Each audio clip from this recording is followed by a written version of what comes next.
Pangarap mo ba maging pro TCG player at manalo ng malaking papremyo? Represent the Philippines sa Vibes Asian Championship.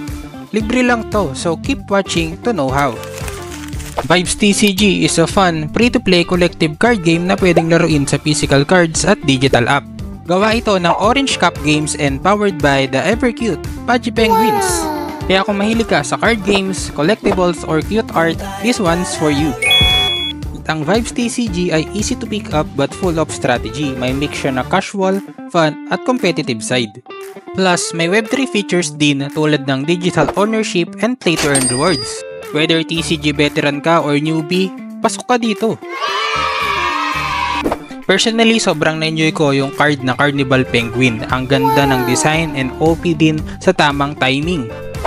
Don't worry guys, I'll be sharing more gameplay tips and fun matches in future videos, kaya stay tuned. Excited ka na ba? Here's what's coming.